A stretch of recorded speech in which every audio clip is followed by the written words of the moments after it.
So with that in mind, and the fact that you now have a name and your future mentor in front of you, we're going to delve into a bit of what is a mentor, what do you bring to the table, and just kind of philosophize a bit about mentorship, and also hear it from someone who's gone through the steps, who's gone through the stages, and who has an interesting career to tell.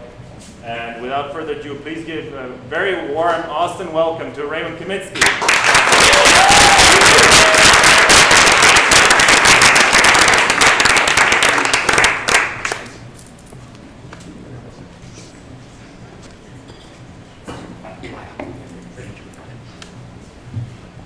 So I'd like to start off with a nice meditative practice. Let's all close our eyes. Let's see, some eyes open, all closed, okay. I'd like for you to go back and think about the most recent fallback, the most recent failure you've had. Let it sink in. That is the end of a relationship, end of a working relationship, something tragic which has happened to you. Let it sink in, and then recall who you turned first to after that fallback. Picture that person and what it means to you. Now, most probably, you're picturing one of your first mentors, one of your first informal mentors. This could be your parent, your teacher, or someone else. And you can open your eyes now and understand that mentorship is not something you come to acquire once you become an entrepreneur. Mentorship is something which starts almost at birth. It has different stages, it has different natures. And with that in mind, Raymond, you've had quite a illustrious career. And I won't explain your career steps, or I won't kind of run down your CV. I'll let you do it in your own words. Tell us a bit about where you've been and kind of what has motivated you along the way, and just take us on the Raymond Kaminski joyride. Yeah, so interesting question. So my background is a little interesting. I've spent my career in mostly two different fields. So I started my career, started off in human spaceflight. So I started working at NASA. I was there for about 8 years. Started on the space shuttle program. I started off literally at the bottom of the totem pole and was there for a few years, and eventually left that program being a lead engineer for integrating the payloads into the space shuttle's cargo bay. So my last mission for that program was the closeout program when we actually retired the space shuttle program, STS-135. So I moved from that program and I went over to the International Space Station program. I was over there for about 5 years, so 8 years total at NASA. And in that program, I left there as the lead electrical engineer for the power systems team. So if you look at pictures of the space station, the big solar panels are a big predominant feature. And so my team was in charge of keeping this item that's floating in space that can't have electrical connections going to the ground and generating power. So I had a really good time on the space station program, learned a lot of great things, met some amazing people, and I took that and applied it to a startup here in Austin. So I moved to Austin into a fresh startup. We had first just got our office space. We were sitting on the floor of a building, first occupants of WeWork here in Austin, while they were still going and setting up the space and doing the construction of it. It was a really fast project, so it was my first attempt into the startup world. I had gone from a big corporation environment, moved over to that, and that was a whirlwind. We were doing a fintech product. It was one of the fastest acquisitions in Texas. We got acquired within 1 year into Goldman Sachs, and I went in there as a vice president within Goldman Sachs, so now sitting as an executive within that corporation and helping leading retail banking for the brand. So before, Goldman never had exposure into retail banking, and this was my first, or their first forte into that space. So we did that for 2 years within Goldman, and I left there, resigned from that program, and I wanted to get back into space. So I started helping a startup in town, and it's been a worldwide, so a space startup, and that's taken off. We recently secured a contract with NASA, so getting back into my NASA roots and going and doing all that fun stuff. So we do that. The company's backed by Shell, Shell Energy. So we're possibly in securing contracts and do the growth pattern of that. And it's a lot of it's a aerospace company that we have launch capability. We have an operational launch site, and we also do energy in that company. On top of that, everything I learned from finance, I started applying to a new financial vehicle, a new product that's out there, but it utilizes cryptocurrency. So we've been working on that product, and we're finally gaining traction in that and preparing for our seed round right now. Excellent. So they've been hearing me talk a lot over the last several days, so I'm gonna definitely hand it over to you more. Oh no. Yes, indeed. So I'm guessing Honest Dollar was the first startup? It was. Okay, yeah. So you probably know Justin Kreitz. I do. Yeah, so he's been a big part of our family for a while. Can you speak louder for the back? Oh yeah, sorry about that. I'm usually told to talk too loud. So anyways, so yeah, so but Honest Dollar was that company. I'm guessing there's a fair amount of structure at NASA compared to some chaos at a startup. Correct. Yeah. Okay. Yeah. How was like learning from somebody who might have been a mentor in that environment different at a NASA compared to a startup? From a mentorship standpoint? Yeah, from a mentorship standpoint. So NASA, if something doesn't occur, you're in two different situations. So if you could be in the situation at NASA that if you screw up for the day, you're putting an astronaut at risk, or you're putting the space station at risk. So that's the first thing that occurs. You could also be in the situation that you're on a program that's going to be a 3-year program, and if you disappear for a week, not necessarily the end of the day. You know, the space station's not going to fall out of the sky. There's a lot of redundancy that occurs there. But what happens at a startup is, in most cases, early startup, you're dealing with amount of people that you can count on both of your hands or a single hand. And so in that situation, there's a lot of stuff that could go wrong. There's a lot of, you can't step away from the project. There's not redundancy. So in the mentorship that you approach in space is going to be much different than the startup life. Way different stress components, way different people you're approaching, how you separate yourself from your work balance to your home balance. I think the big part of a mentorship is finding what achievements and what skill sets a mentor can give you along the way. And at a startup life, most mentors that we would get from NASA would not apply to a startup life. They wouldn't even know how to deal with the situation. It was definitely one of the more stressful being in a startup life than being at NASA. Even though there were astronauts who could die, it's still a startup. Yeah, and again, it's because astronauts can die, but at the same point, like, you know, if I faltered, somebody was going to pick up the issue. On a startup, if you falter, more than likely there's only one product person, there's one designer. So if you falter, who's going to pick your work up?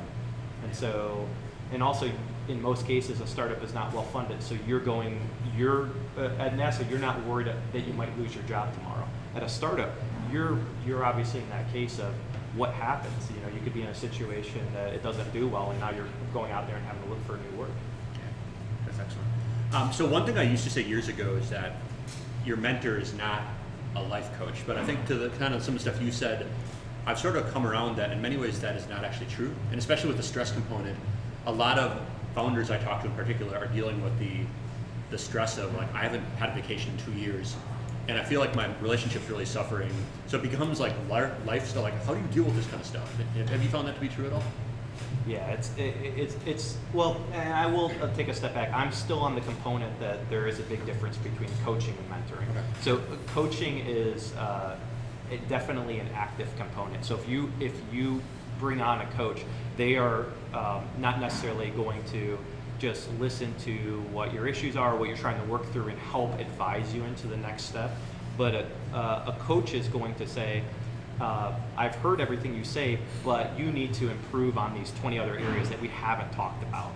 And so they're trying to make you more of a well-rounded person for what you have engaged them with. So I like to keep the separation of mentorship versus coaching.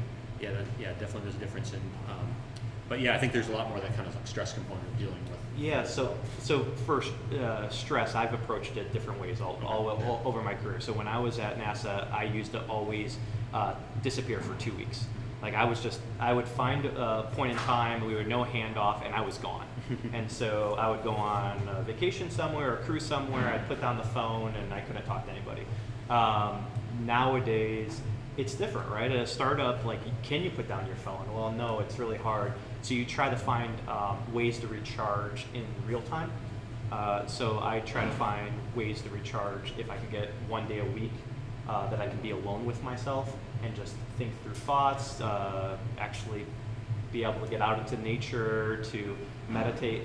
Walking my dog is one of the most ways that I mitigate my stresses. I get away, I don't look at my phone, I walk for 20, 30 minutes, and I start reflecting on all the items that I need to do. And that's my daily recharge period. And I try not to, in most cases, I'll do it alone just to get away and go and do that. Now, without getting too intimate, Raymond, tell me a bit about your upbringing. The reason I ask, and let's get a feel for the temperature in the room. Who of you in the room are comfortable walking up to a stranger and asking for help? I want to see full commitment. There's no half, like, yes, no. So a little less than half the room, which is generally my perception, I think, and I consider myself one of them, which we Europeans have, and that it's not something which comes naturally to us. It's actually something which it's a big barrier for us to jump over. Now I'm curious, as to you, both at NASA and in the startup world, were you comfortable walking up to someone way above your pay grade, way high up on the food chain, and asking them, hey, CEO, you know what? You would make a great mentor for me. Is that something which came naturally, or if not, how did you approach being comfortable in your own skin, approaching big names and asking them to be your mentor? Yes, early on I wasn't. I'm definitely an introvert, and I've slowly come out of my shell over the years. But when I was, you start presenting to bigger crowds, you get used to larger groups, you get used to dealing in the international community, it becomes easier and easier.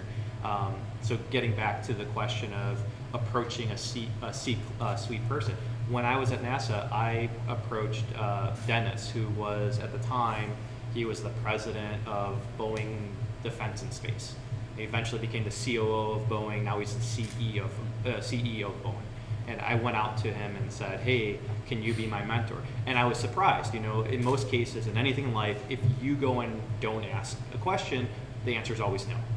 And he said yes. Very surprising to me. Looking back now, there is no reason I should have been in a mentorship relationship with him, because you should always, at least in my mindset now, and this changes as time goes on, you get a few years out, and your perspective continuously changes, and hopefully you're always going through growth patterns. But where I ended up was, at that point, I'm like, I want to be a CEO one day. I want to be a CEO of a major corporation. This is a great person for me to talk to. He's on that trajectory path.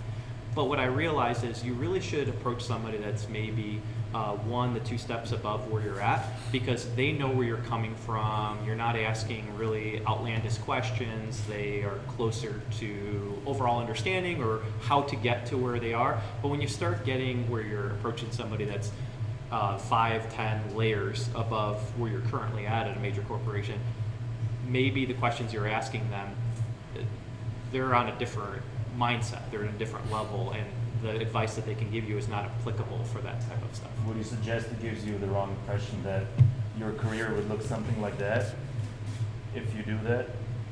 Because my personal, and I'll be honest here, my personal experience is that it's something like this, or something like this, where very erratic, nothing I can plan for, or I can plan for to a certain degree. And I think mentors, for me personally, and also at an early stage, were people who kept me grounded, kept me humble, and also gave me a certain realization of where I am, where I should be, and also my interaction with other people, what I should do and what I shouldn't. Yeah. Just wanted to throw that in because I think that fitted in well with what you mentioned, is that also, you know, mentorship is not always gold. There are also certain fallbacks, as I said, if you often maybe aim too high, that it leads you to this impression of it's a very exponential success curve, and that knowing the CEO of Boeing, you know what, if he's my mentor, and with enough input and fervor from my end, I'll be I'll be a CEO too. Yeah, it can lead you down wrong assumptions of your path. You should always try to continuously grow, and when you learn enough from a mentor, I mean, sometimes mentors are going to be a continuous relationship that you might have them for 10 years. I have mentors that I've known since college, and I still reach out to them, and I can still learn stuff from them. Sometimes what people don't understand is a mentorship could be a coffee date. You could get together with the person, have a conversation, and maybe that's the only interaction that you'll ever have with the person, but you can take away a lot from that situation. And so, and another thing that I'm big on is I don't think you should ever have one mentor. So people always think of mentors as a work thing, only of career, but it shouldn't be. It should be, some people are going to have spiritual mentors, some people are going to have like life mentors, some people are going to have work mentors. So I think it should be in a total perspective of grabbing a background from what you are trying to achieve, finding people that are what you're seeking, and gaining advice from them along the way. May I briefly just jump in as a follow-up? Because you mentioned mentors and being, from different sources, and it's interesting what you mentioned, because I was curious. There's a lot of noise out there, the way I see it, because every platform, Facebook tries to be, it's not an ad-generating machine, it's a community. So it's all these mentorship platforms or mentorships out there. It can be a movie, it can be a magazine, which is trying to gauge your attention and gauge your opinion and kind of try to reel into also a certain dimension of groupthink. I'm curious, as to someone like you who leads a high-paced life, how do you gain clarity with a lot of noise around you? What are some of the techniques or methods you have applied in your career to kind of, as you said, like take a step back, take some time for yourself and realize, who do I want to engage with? Who do I want to become a mentor? How is kind of the selection process for you? Yeah, so I'm big on making task lists. So as I'm going through the day of completing tasks, I use a tool out there, and I can just continuously push them out there. It pushes it out to my phone. It allows me to look at it under mobile devices and everything. So I do that not just from work tasks. I do it from a mental standpoint. I do it from I'm lacking in a certain area. And so while I'm going through a product and figuring out, so our space company, so I'm the COO of that space company, we have a lot of traction. Well, for example, I started going through and realizing like I'm really lacking on marketing, good messaging. I'm not an expert in the field, and if I tried to go down that path, I'm spreading myself too thin. So I started reaching out to the folks that can help me from my career, help my products from that career. And so you reach out to good folks to fill the gap. So I think that's a big point of mentorships. You're not trying to find a clone of yourself. You're trying to find somebody that has skill sets that you do not have.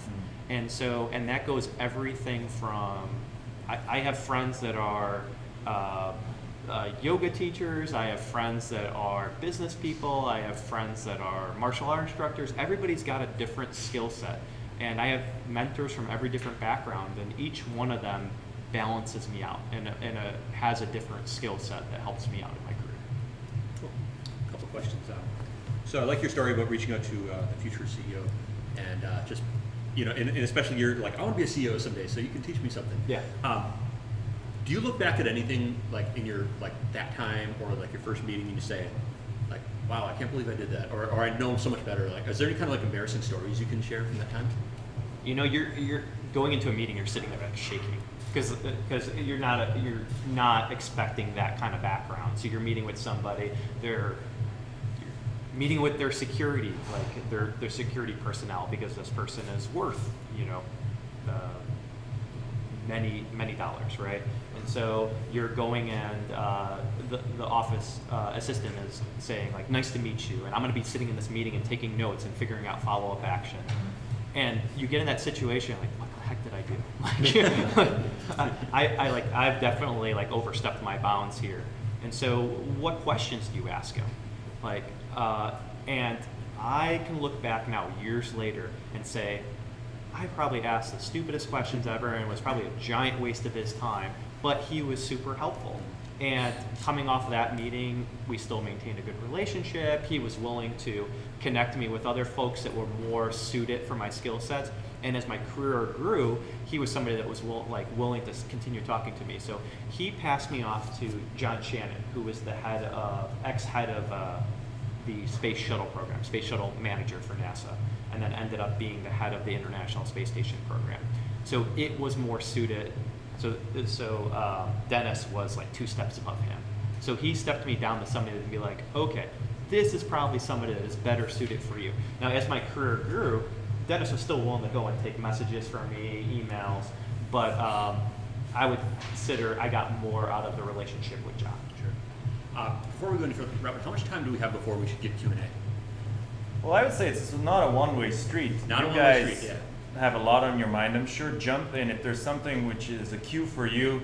Raymond is a very pleasant person who's dealt with a lot of Austrians over the years.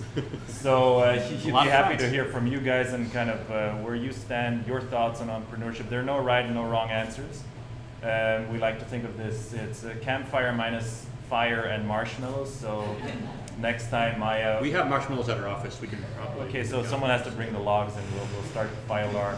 No fires. I do want to ask one question that I think is really important because I believe one of the big fallacies of mentorship is that we tend to look at it as this kind of one-way transaction. Like, you give me a bunch of stuff, and that's it. And it's definitely not the case. No, not at all. The give back part is really important, but I think that too many mentees just totally forget about that. Yeah. What in your experience is a really good way to give back to a mentor?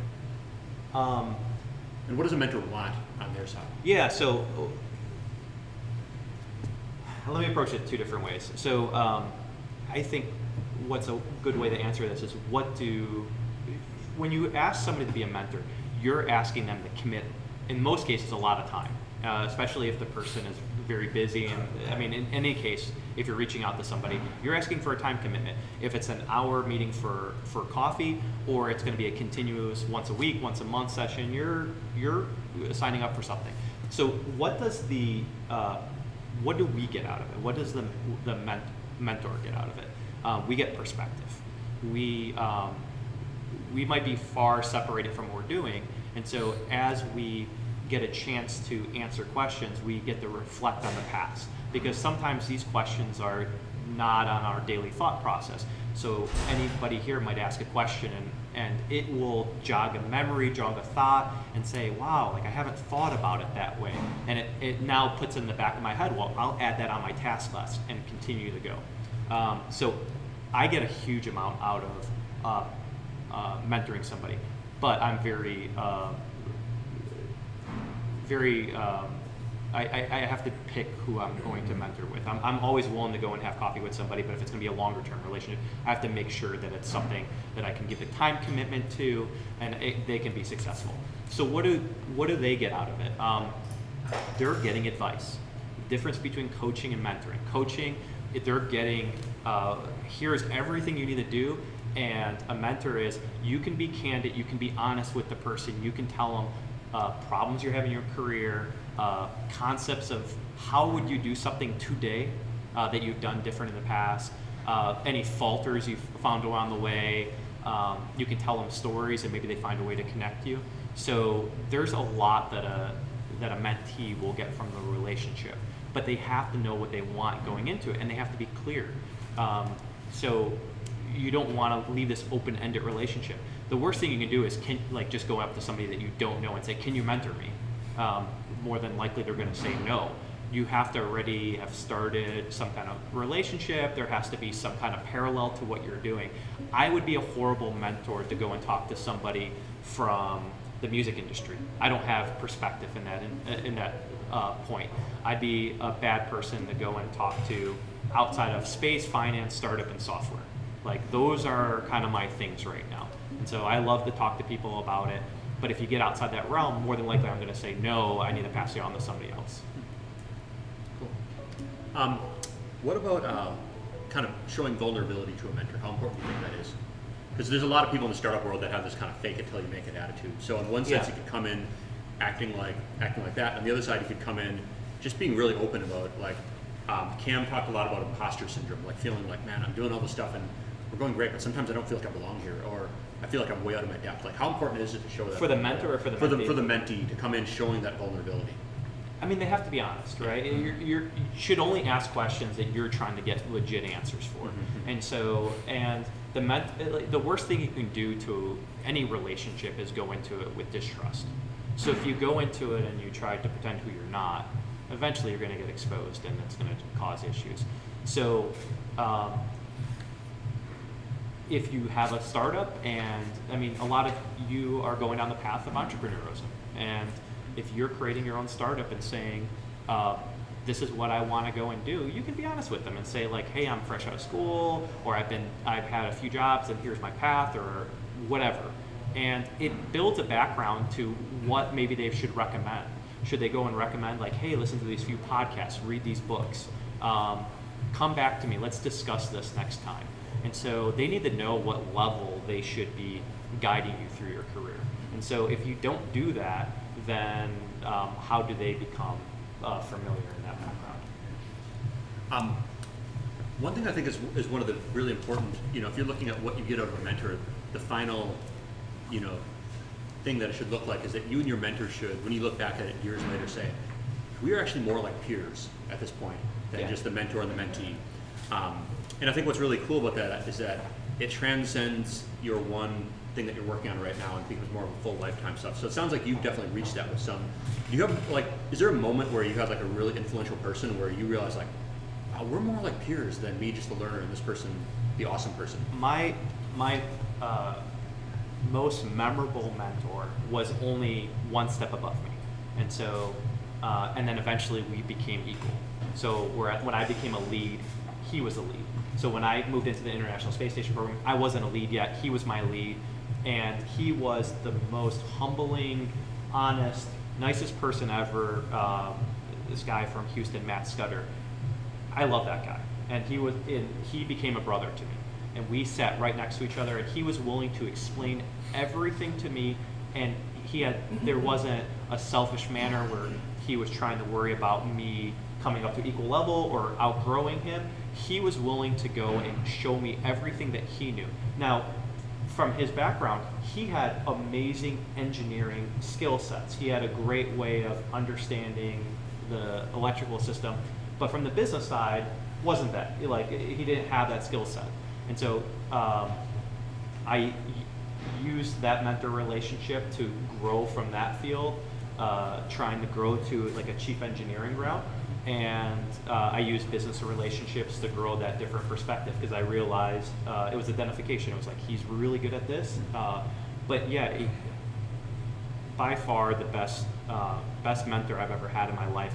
And we grew to the point of we were grabbing lunch every day. We were talking about our career. We were talking about how I could grow in engineering. He helped me through my master's degree program. I mean, one of the nicest guys I've ever met. I have a question. I know there is no golden answer to my question, but I feel like a mentor should know, at least in business terms, every part and every decision that you take in order to be a really good mentor, because you kind of need to know what happened in the past, right? But on the other hand, I feel like those people don't have that much time, and I don't want to be too much. So what would you say is like a normal mentor relationship? Like, how often would you write someone, in which terms? Like, is it like, okay, it's party now, I need to write him, I need to ask him, or more like a weekly update thing? Do you think it's normal? Again, it gets into the question of, like, it kind of breaks down the term of, like, there should be one mentor.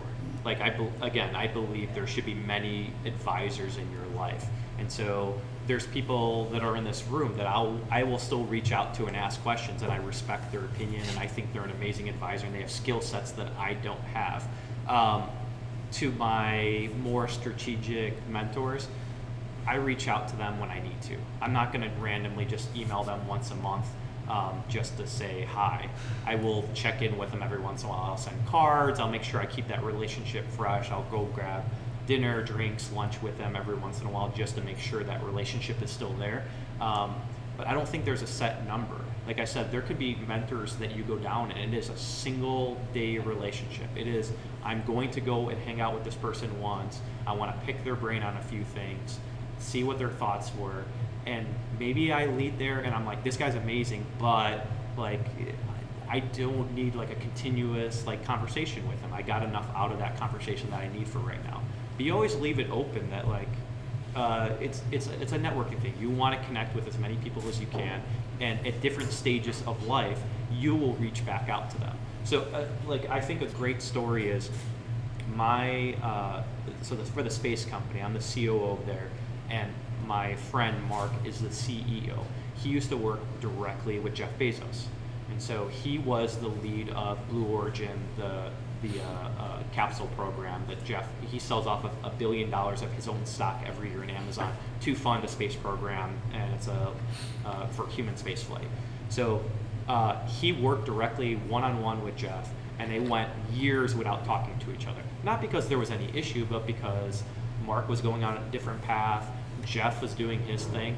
Years later, now he's getting back into space, he started communicating with Jeff, and Jeff is willing to go and talk to him and email, and they reach out to each other every few months. So they always kept that relationship warm. It wasn't a continuous thing, but now that it's a more applicable relationship and you can ask questions like, you've done this, you've been doing it for over a decade. What are your thoughts behind this? What falters did you have? Like, did you run into regulatory issues? Like, how did you deal with like the growth pains? What did you deal with when people said you're crazy? You know, these might be conversations that people, you have with them, but you don't have to have with them continuously. I would say we cap it off with one thought-provoking question, and then we'll really open it up to the room. Okay. If I were to tell you, Raymond, starting tomorrow, no mentor will ever approach you ever for the remainder of your life, so mentorship would die out for you, what would be the one thing you would miss, and how would that be perhaps an insight for a group to truly understand? You mentioned that being a mentor often jogs your memory as you're giving something back to the mentee, or the mentee asks you, hey, remember when you graduated, and you kind of think back to when you graduated and the aspirations you had. I'm just curious, if mentorship were to not exist, what would be the one thing you would miss and why? That's a hard one. Hey, I saved it for the end. I think I would miss. Mentorship on both sides is just seeking advice. Break it down. And so to not get advice from somebody that's more experienced in a field, if you stop growing, you die. If you stop learning, you die. And I think anybody in this room, if you just capped yourself and you're like, I'm now going to approach everything as fresh ground. I think I've learned everything in the world and I have nothing to learn anymore. That's horrible, right? So again, mentorship could be as simple as me talking to you later and be like, hey, what do you think about this? And you saying, that's a horrible idea. Don't do that, right? And that's just a friendly conversation. So I think you lose perspective. You lose perspective into yourself. You lose that trusted advice that you can ask anybody stupid questions or intelligent questions and get a legit response. So I think you can't take away advice, because then you're making the assumption that you know everything in this given time and you're not going to learn anything else. Well, first, before we start, let's give Raymond a round of applause.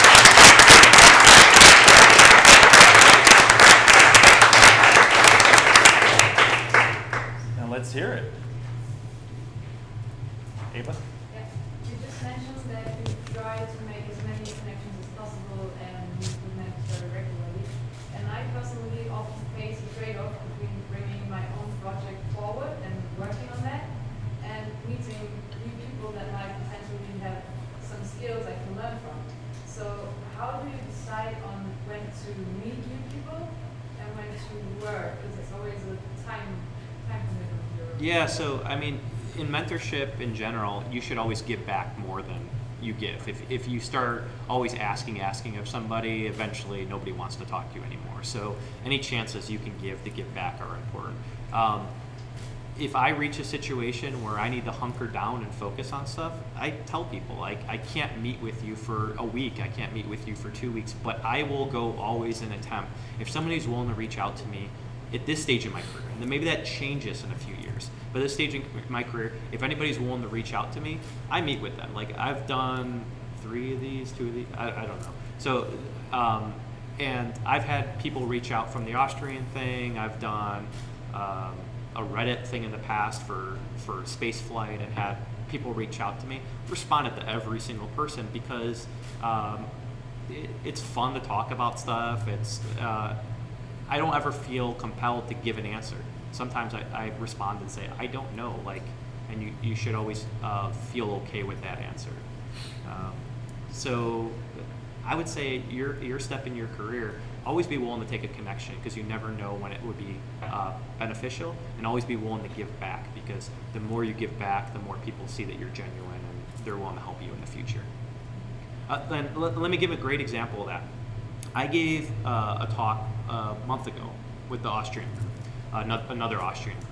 And so I had a colleague that was there, or a person from the crowd, that we were talking about what I was doing for my spaceflight company. And I was announcing in the happiness, like, hey, we just signed this NASA contract. This is awesome. And what they did was they met with somebody else per the program here, 3-day startup. And they went and told them, and they're like, yeah, I heard about this great startup the other day. This thing is really cool. And they ended up being an investor. They reached out to me and said, hey, I heard from this person about your startup. I want to hear more. We went to a pitch, and they ended up investing in one of my startups. So that was me just going and hanging out with a person, go grabbing a beer after the event. We went to a bar downtown. I told them about some cool places to check out in Austin. And they liked what I was doing and passed it along. And I think that's the best example of, like, I went into it with no assumption and just trying to help out, and they went and felt like they were going to help out. And that's how it should always be, always giving. I think that's an important point, because one thing that I see is some people, when they're searching for a mentor, they get so honed in on finding this A-list person that they kind of exclude other people. And I've been to events where somebody will, like, say, like, what do you do? I tell them what I do, and they're like popping out with their mouth up. See you. It's like, wow, that was pretty arrogant, you know. And like kind of what you said, like if you never know who you're going to be meeting, and if you kind of open yourself up to everybody, you just told this great story of, like, you didn't come into that expecting this great thing, or I'm going after this one thing, but just being open to everything can really leave you available to some really great stuff. Yeah, I have another kind of a good story about that. So I am a hippie at heart. I like going out there and into nature. I was at Burning Man last year and just having a good time out there. I can see your wristbands, yeah. So we had a great time out there, and one thing you learn out there is you should never ask somebody in that environment, what do you do? You ask, like, what do you like? It's everything should be in the moment. You shouldn't talk about your past. So in that moment, I met so many people. And then later, I got connected up with LinkedIn because they wrote down my names on a pad of paper, and nobody had cell phones out there, and found out we were talking to a surgeon, we were talking to ERISA lawyers, we were talking to CEOs of companies. I have no idea who you're talking to, but they liked your mental state and what you were talking about. I remember talking about solar power with one guy for 30 minutes, and found out later he was a CEO of a company that's doing solar. And so you never know who you're going to run into. So it's the same situation as, like, there could be a lot of people out here that are going to be the future leaders of the world. And one of the first Austrian talks I talked to, now I became friends with him on Facebook, LinkedIn, and now I'm seeing him post stuff about his startup in Austria. Has been in newspapers, and it's growing, and it's become this big thing. And so I'm like, yeah, it wasn't the startup. He came to the 3-day startup and cultivated. He left. He's like, this is not a good idea. He pivoted. He came up with something else, and now it's actually doing well. And I'm hoping some of the stuff we talked about, like, he could apply, and if it, worst case, I met a cool person that will be a friend.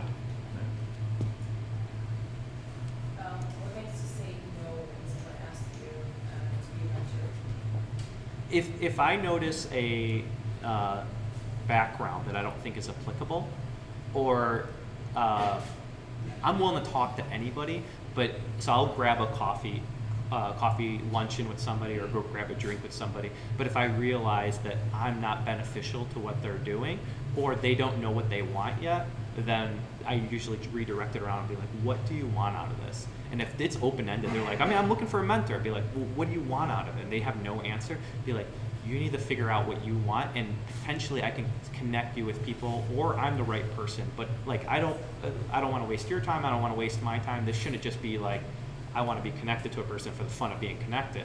We can do that on LinkedIn. We can do that and email each other or see each other at an event and high five each other every once in a while, right? But when you figure out what you actually want to get out of it, you try to set up. You can't be a mentor for, you can take those onesies, but like the commitment of saying like, I'm going to meet with somebody on a consistent basis. If I took every request from that, I would have no time for my own startups. So. But would you then say, for example, when you try to approach someone on LinkedIn because you think like that's a perfect fit, this person went through what I do or what I did, would you be like super specific in this is what I'm doing, that's why I think it's beneficial, blah blah blah, and that's why we should. I'm weird, and again, don't take anything that I'm saying as like the truth, and like everybody approaches this differently. I'm not one to go and cold email somebody, cold call somebody. The only way I'm going to approach somebody is if I shook their hand and I met them and I had a conversation with them. So after talking to somebody and I realized like, I kind of like this person, like then they know me, they know my face, I can reach out to them and be like, hey, here. But if I'm just found some person that isn't in the career background, I personally won't go that route. And I've had people reach out to me and I'll ask to meet them first to see if it's a right fit. Because that's just my perspective. People approach it way differently. Excuse me? Good to see you, man. Yeah. In person. Yeah. How many mentees do you have at the same time? Is it like that you like count them, or is it like very informal? I know it sounds a bit like a stupid question, but I think it's not. it's isn't there a lot of time overhead being a mentor? Because if you have 5 like mentees, Most you have 5 of additional dates. Yeah, so right now, most of my, what's been great is a lot of the people that I've mentored in the past have graduated, I consider, in my mind, that they have now reached out to somebody that's more successful than me. And so they're going down a route and I'm connecting them, or they have found somebody that is better suited for their career. So I've had friends that now are executives at companies, managers at big companies, and they've grown into that position, and I've known them for a few years. And I will always be that phone call away, or text me and I will go and meet up and have a drink with them or talk to them. And so most of my relationships are to that level. So I receive text messages all day long, and if I can connect up with somebody, I will. And if I can't, I'll reschedule and find a time. I'll take phone calls. I mean, some of you might have seen me downstairs that I had a friend call me that I haven't talked to in 2-3 years, and he called me asking me like guidance on, he's building a new product for a fan that sits in the attic, like to evacuate heat. And so I haven't talked to him in a long time. He called me tonight. I was downstairs before I came up here and just talking to him about like, yeah, well, here's the route you should go down. Like, here's the pitfalls to watch out for. Here's who I can connect you with that is better suited in that field. But if you have advice, and so he's going to give me a call again next week, and we can pick up that conversation. So it's that you know, you give what you need in the moment, and if they need more, then you evaluate it. Talking about connections, I just wanted to point out some other people in the room. We'll have networking later with, you know, some good food and drinks. So Eric Fry in the blue plaid shirt, you should reach out to him asking how he's saving lives with his invention. Awesome guy. We got David Kurtenbach in the polo shirt from the city of Austin.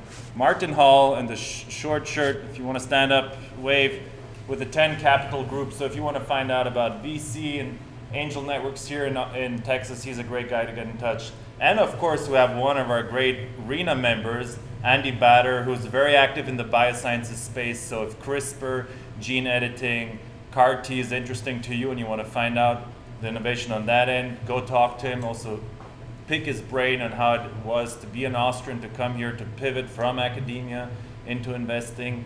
He's one who gives a lot of advice, so wonderful guy to get in touch with. So we have Raymond, who is super awesome, as you all met, but we also have other folks here. Not to forget Tim Goman, guru in neuromarketing. So if you want to find out how the big Fortune 500 companies work in neuromarketing, Tim is your man. Well, so just because you did that shout out, I'm going to do two of my own. Yeah, of course. So we have Krista Freeland over here. So Krista, raise your hand. So Krista, she's done a co-working app in the past that she was booting up in Austin. She's also been part of here at Nano, doing their marketing side, and she's been really successful of growing different companies and going to the falters of startups, to the successes of startups. I mean, we all have our falters, and she knows up both sides and have been successful in those space. She even had a dating app for a while that she was pushing out. And we have Dan Dillard over there. And so Dan runs a magazine in town called Founding Austin, and he also does podcasts in town, has a financial company. So Dan, I have one of his magazines here, so you can check it out. So from a print aspect, I've been blown away by what Dan does, and I've been asking him questions and using him, me as a mentee, into him as a mentor, asking him questions from a marketing side, because he is brilliant, and with a small team, he puts out like 100-page print magazine that looks better than anything else I've seen out there. So I'll grab one out of my office and leave it out here. So trying to bring some additional people in. Oh, sweet. And I see Ben is all sad that I didn't mention him. Ben Ramirez with the World Council of Austin. Pick his brain too on global corporations and what's happening in Austin. And he can tell you a lot about why Austin is the place it is and why we're having these kind of global corporations in Austin and not elsewhere. So a lot of interesting folks in the room. I know you have a lot of questions for Raymond, and I would suggest those questions are best answered over Austrian wine and with some poke food. So we'll open up the food, open up the space.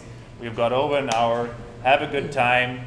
And Raymond, thank you again so much. We understand your time is extremely valuable.